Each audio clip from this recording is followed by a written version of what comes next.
ಎಲ್ರಿಗೂ ನಮಸ್ಕಾರ ಸ್ನೇಹಿತರೆ. ಎಲ್ಲ ವೀಕ್ಷಕರಿಗೆ ದರ್ಶು ಎಜುಕೇರ್ ಚಾನೆಲ್ಗೆ ಆತ್ಮೀಯವಾದ ಸ್ವಾಗತ ಸುಸ್ವಾಗತ. ಸ್ನೇಹಿತರೆ, ಗೃಹಲಕ್ಷ್ಮಿ ಯೋಜನೆಯಡಿಯಲ್ಲಿ ನೀವೆಲ್ಲರೂ ಕೂಡ ಇಲ್ಲಿವರೆಗೂ ಗೃಹಲಕ್ಷ್ಮಿ ಯೋಜನೆಯ 2,000 ರೂಪಾಯಿ ಹಣವನ್ನ ಪಡ್ಕೊಳ್ತಾ ಇದ್ರಿ. ಈಗಾಗಲೇ ನೀವು 25ನೇ ಕಂತಿನ ಹಣದವರೆಗೂ ಕೂಡ ಪಡ್ಕೊಂಡಿದ್ದೀರಾ. ಇನ್ನು ಮುಂದೆ ನೀವು ಹಣವನ್ನ ಪಡ್ಕೊಳ್ಬೇಕಾದ್ರೆ ಇಲ್ಲಿ ಸರ್ಕಾರ ಒಂದು ಹೊಸ ನಿಯಮವನ್ನ ಜಾರಿಗೆಗೊಳಿಸಿದೆ ಅಂತಾನೆ ಹೇಳಬಹುದು ಸ್ನೇಹಿತರೆ. ಹೌದು, ಇನ್ನು ಮುಂದೆ ನಿಮ್ಗೆ ಹಣ ಬಂದು ತಲುಪಬೇಕಾದ್ರೆ ಈ ಒಂದಿಷ್ಟು ಕೆಲಸಗಳನ್ನ ನೀವು ಮಾಡಿದ್ರೆ ಮಾತ್ರ ನಿಮ್ಮ ಖಾತೆಗಳಿಗೆ ಹಣ ಜಮಾ ಆಗುತ್ತೆ ಅಂತಾನೆ ಹೇಳಬಹುದು. ಹಾಗಾದ್ರೆ ಯಾವ ಒಂದು ಹೊಸ ನಿಯಮವನ್ನ ಜಾರಿಗೆ ತರ್ತಾ ಇದೆ ಸರ್ಕಾರ?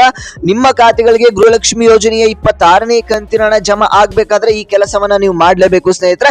ಹೌದು, ಕೆಲವೊಂದಿಷ್ಟು ಫಲಾನುಭವಿಗಳಿಗೆ ಈಗಾಗಲೇ 25ನೇ ಕಂತಿನ ಹಣ ಜಮಾ ಆಗಿ 26ನೇ ಕಂತಿನ ಹಣ ಕೂಡ ಜಮಾ ಆಗೋದಕ್ಕೆ ಶುರು ಆಗ್ತಾ ಇದೆ ಅಂತಾನೆ ಹೇಳ್ಬೋದು. ಹಾಗಾದ್ರೆ ಯಾವಾಗ ಜಮಾ ಆಗೋದಕ್ಕೆ ಶುರು ಆಗುತ್ತೆ ಅನ್ನುವಂತ ಮಾಹಿತಿಯನ್ನು ಕೂಡ ತಿಳಿಸ್ಕೊಡ್ತೇನೆ. ವಿಡಿಯೋನ ಸಂಪೂರ್ಣವಾಗಿ ನೋಡಿ.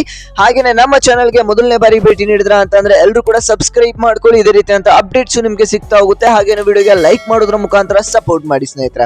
ಬನ್ನಿ ವೀಕ್ಷಕರೇ, ಹಾಗಾದ್ರೆ ಈ ಒಂದು ವಿಡಿಯೋನ ಶುರು ಮಾಡ್ತಾ ಹೋಗೋಣ. ಸ್ನೇಹಿತರೆ, ರಾಜ್ಯ ಸರ್ಕಾರ ಜಾರಿ ಮಾಡಿರುವ ಪಂಚ ಗ್ಯಾರಂಟಿ ಯೋಜನೆಗಳಲ್ಲಿ ಈ ಒಂದು ಗೃಹಲಕ್ಷ್ಮಿ ಯೋಜನೆ ಕೂಡ ಒಂದಾಗಿದೆ ಅಂತಾನೆ ಹೇಳ್ಬೋದು. ಈ ಒಂದು ಯೋಜನೆ ಅಡಿಯಲ್ಲಿ ಪ್ರತಿ ತಿಂಗಳು ಕೂಡ ಮನೆಯ ಯಜಮಾನಿಯರಿಗೆ 2,000 ರೂಪಾಯಿ ಹಣವನ್ನ ರಾಜ್ಯ ಸರ್ಕಾರದ ಕಡೆಯಿಂದ ಜಮಾ ಮಾಡ್ತಾ ಇದ್ದಾರೆ. ಅದೇ ರೀತಿಯಾಗಿ ಈ ಒಂದು ಯೋಜನೆ ಅಡಿಯಲ್ಲಿ ದುರುಪಯೋಗವನ್ನ ಪಡಿಸ್ಕೊಳ್ತಾ ಇದ್ದಾರೆ ಅನ್ನುವಂತ ಆರೋಪ ಕೇಳಿ ಬರ್ತಾ ಇದೆ. ಆದ್ರಿಂದ ಇಲ್ಲಿ ಸರ್ಕಾರ ಈಗ ಹೊಸ ಯೋಜನೆ ಅಂದ್ರೆ ಹೊಸ ನಿಯಮವನ್ನ ಜಾರಿಗೆ ತರೋದಕ್ಕೆ ಚಿಂತನೆಯನ್ನ ನಡೆಸ್ತಾ ಇದೆ. ಹೌದು ವೀಕ್ಷಕರೇ, ಇಲ್ಲಿ ರಾಜ್ಯ ಸರ್ಕಾರ ಫಲಾನುಭವಿಗಳಿಗೆ ಮಾತ್ರ ಈ ಒಂದು ಹಣ ತಲುಪಬೇಕು ಅನ್ನುವಂತ ಕಾರಣದಿಂದ ಈ ಒಂದು ಯೋಜನೆಯನ್ನ ಜಾರಿಗೆ ಅಂದ್ರೆ ಹೊಸ ನಿಯಮವನ್ನ ಜಾರಿಗೆ ತರ್ತಾ ಇದ್ದಾರೆ. ಈ ಸಂಬಂಧ ರಾಜ್ಯ ಗ್ಯಾರಂಟಿ ಯೋಜನೆಗಳ ಅನುಷ್ಠಾನ ಪ್ರಾಧಿಕಾರದ ಉಪಾಧ್ಯಕ್ಷ ಹಾಗೂ ವಿಧಾನ ಪರಿಷತ್ ಸದಸ್ಯ ದಿನೇಶ್ ಗೂಳಿಗೌಡ ಅವರು ಸಿಎಂ ಸಿದ್ದರಾಮಯ್ಯ ಮತ್ತು ಉಪಮುಖ್ಯಮಂತ್ರಿ ಡಿ.ಕೆ. ಶಿವಕುಮಾರ್ ಅವರಿಗೆ ಲಿಖಿತ ರೂಪದಲ್ಲಿ ಮನವಿಯನ್ನ ಸಲ್ಲಿಸಿದ್ದಾರೆ. ಯೋಜನೆಗೆ ನಿಜವಾದ ಫಲಾನುಭವಿಗಳಿಗೆ ಮಾತ್ರ ಹಣ ತಲುಪಬೇಕು ಮತ್ತು ಸರ್ಕಾರದ ಹಣ ವ್ಯರ್ಥ ಆಗದಂತೆ ಕ್ರಮ ಕೈಗೊಳ್ಳಬೇಕು ಎಂದು ಲಿಖಿತವಾಗಿ ಒಂದು ಪತ್ರವನ್ನ ಸಿಎಂ ಸಿದ್ದರಾಮಯ್ಯ ಮತ್ತು ಉಪಮುಖ್ಯಮಂತ್ರಿ ಡಿ.ಕೆ. ಶಿವಕುಮಾರ್ ಅವರಿಗೆ ಒಂದು ಪತ್ರವನ್ನ ಬರೆದಿದ್ದಾರೆ ಸ್ನೇಹಿತರೆ. ಹಣದ ದುರುಪಯೋಗಕ್ಕೆ ಕಡಿವಾಣವನ್ನ ಹಾಕಬೇಕು ಅನ್ನುವಂತ ಪತ್ರದಲ್ಲಿ ಇರುವಂತ ಉದ್ದೇಶ ಆಗಿದೆ ಅಂತಾನೆ ಹೇಳ್ಬೋದು ಸ್ನೇಹಿತರೆ. ಮರಣ ಹೊಂದಿರುವವರ ಹೆಸರಲ್ಲೂ ಕೂಡ ಹಣ ಈಗ ಜಮಾ ಆಗ್ತಾ ಇರುವಂತದ್ದು. ಹೌದು ವೀಕ್ಷಕರೇ, ಗೃಹಲಕ್ಷ್ಮಿ ಯೋಜನೆಯಡಿ ಪ್ರಸ್ತುತ ಸುಮಾರು 1,24,00,000ಕ್ಕೂ ಅಧಿಕ ಫಲಾನುಭವಿಗಳು ನೋಂದಾಯಿತರಾಗಿದ್ದಾರೆ. ಈ ಯೋಜನೆಗಾಗಿ ಸರ್ಕಾರ ಇದುವರೆಗೆ 57,300 ಕೋಟಿ ರೂಪಾಯಿಗೂ ಅಧಿಕ ಮೊತ್ತವನ್ನ ವೆಚ್ಚ ಮಾಡಿದೆ. ಆದರೆ ಕೆಲ ಪ್ರಕರಣಗಳಲ್ಲಿ ಮರಣ ಹೊಂದಿರುವ ವ್ಯಕ್ತಿಗಳ ಹೆಸರಿನಲ್ಲೂ ಕೂಡ ಹಣ ಜಮಾ ಆಗ್ತಾ ಇರುವುದು ಬೆಳಕಿಗೆ ಬಂದಿದೆ ಅಂತಾನೆ ಹೇಳಬಹುದು. ಇಂತಹ ಅಕ್ರಮಗಳನ್ನ ತಡೆಯೋದಕ್ಕೆ ಈ ಒಂದು ನಿಯಮವನ್ನ ಜಾರಿಗೆ ತರ್ತಾ ಇದ್ದಾರೆ. ಹಾಗಾಗಿ ಇಲ್ಲಿ ನೋಡಿ, ಪ್ರತಿ ತಿಂಗಳು ಕೂಡ ಯಾವ ರೀತಿ ಪಿಂಚಣಿದಾರರು ಹಣವನ್ನ ಪಡ್ಕೊಳ್ತಾ ಇದ್ದಾರೆ, ಅದೇ ರೀತಿಯಾಗಿ ಇಲ್ಲಿ ಗೃಹಲಕ್ಷ್ಮಿ ಯೋಜನೆ ಅಡಿಯಲ್ಲೂ ಕೂಡ ಹಣವನ್ನ ಫಲಾನುಭವಿಗಳು ಪಡ್ಕೊಳ್ತಾ ಇದ್ದಾರೆ, 2,000 ರೂಪಾಯಿ ಹಣವನ್ನ. ಅದೇ ರೀತಿಯಾಗಿ ಇಲ್ಲಿ ಪಿಂಚಣಿದಾರರು ಜೀವನ ಪ್ರಮಾಣ ಪತ್ರವನ್ನ ಸಲ್ಲಿಕೆಯನ್ನ ಮಾಡಿರ್ತಾರೆ. ಹೌದು, ಲೈಫ್ ಸರ್ಟಿಫಿಕೇಟ್ ಅನ್ನ ಸಲ್ಲಿಕೆ ಮಾಡಿರ್ತಾರೆ. ಅದೇ ರೀತಿಯಾಗಿ ಇಲ್ಲಿ ಗೃಹಲಕ್ಷ್ಮಿ ಫಲಾನುಭವಿಗಳು ಕೂಡ ಲೈಫ್ ಸರ್ಟಿಫಿಕೇಟ್ ಸಲ್ಲಿಕೆ ಮಾಡುವಂತದ್ದು ಕಡ್ಡಾಯಗೊಳಿಸಲು ಸರ್ಕಾರ ಈಗ ಚಿಂತನೆ ನಡೆಸಿದೆ ಅಂತಾನೆ ಹೇಳಬಹುದು ಸ್ನೇಹಿತರೆ. ಹಾಗಾಗಿ ಇಲ್ಲಿ ಅಂತ್ಯೋದಯ ರೇಷನ್ ಕಾರ್ಡ್ ಆಗಿರ್ಬೋದು, BPL ಹಾಗೂ APL ಪಡಿತರ ಚೀಟಿಗಳಲ್ಲಿ ಕುಟುಂಬದ ಯಜಮಾನಿಯಾಗಿ ದಾಖಲಾದ ಮಹಿಳೆಯೇ ಗೃಹಲಕ್ಷ್ಮಿ ಯೋಜನೆಯಡಿ ನೆರವು ಪಡೆಯುವ ಅರ್ಹ ಫಲಾನುಭವಿಗಳಾಗಿರುತ್ತಾರೆ.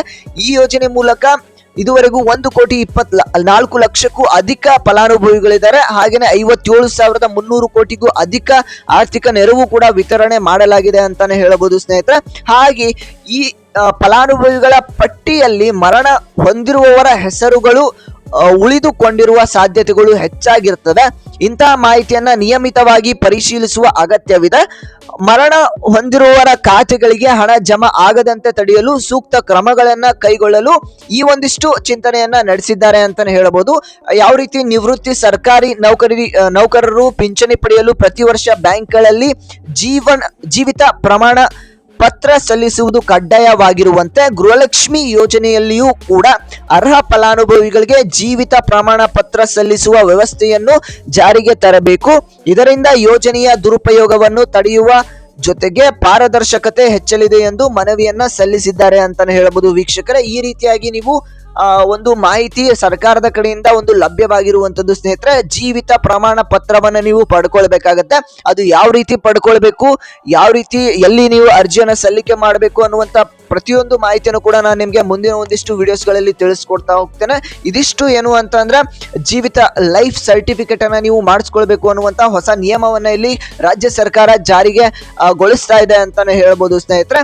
ಹಾಗೆ ನೀವೆಲ್ಲರೂ ಕೂಡ ಲೈಫ್ ಸರ್ಟಿಫಿಕೇಟ್ ಅನ್ನ ಮಾಡಿಸ್ಕೊಳ್ಬೇಕು. ಯಾವಾಗ ಮಾಡಿಸ್ಕೊಳ್ಬೇಕು, ಹೇಗೆ ಮಾಡಿಸ್ಕೊಳ್ಬೇಕು ಅನ್ನುವಂಥದ್ದು ಕೂಡ ನಿಮಗೆ ಮುಂದಿನ ಒಂದಿಷ್ಟು ವಿಡಿಯೋಸ್ಗಳಲ್ಲಿ ತಿಳಿಸ್ಕೊಡ್ತಾ ಹೋಗ್ತೇನೆ. ಹಾಗೇನೆ ಗೃಹಲಕ್ಷ್ಮಿ ಯೋಜನೆಯ 26ನೇ ಕಂತಿನ ಹಣ ಯಾವಾಗ ಜಮಾ ಆಗುತ್ತೆ ಅಂತ ಬಹಳಷ್ಟು ಫಲಾನುಭವಿಗಳು ಕೂಡ ಕೇಳ್ತಾ ಇದ್ರೆ ಅದನ್ನ ತಿಳಿಸ್ಕೊಡ್ತೇನೆ. ಅದಕ್ಕಿಂತ ಮುಂಚೆ ಚಾನಲ್ಗೆ ಸಬ್ಸ್ಕ್ರೈಬ್ ಇನ್ನೂ ಕೂಡ ಆಗಿಲ್ಲ ಅಂತಂದ್ರೆ ಎಲ್ಲರೂ ಕೂಡ ಸಬ್ಸ್ಕ್ರೈಬ್ ಮಾಡ್ಕೊಳ್ಳಿ. ಒಂದು ಸಣ್ಣ ರಿಕ್ವೆಸ್ಟ್ ಅನ್ಕೊಳ್ಳಿ, ಯಾಕಂದ್ರೆ ಬಹಳಷ್ಟು ಜನ ವಿಡಿಯೋನ ನೋಡ್ತಾ ಇದ್ರೆ ಆದ್ರೆ ಸಬ್ಸ್ಕ್ರೈಬ್ ಆಗ್ತಲ್ಲ, ಹಾಗೆ ಕೇಳ್ತಾ ಇದ್ದಾನೆ. ಎಲ್ಲರೂ ಕೂಡ ಸಬ್ಸ್ಕ್ರೈಬ್ ಮಾಡ್ಕೊಳ್ಳಿ ವೀಕ್ಷಕರೇ.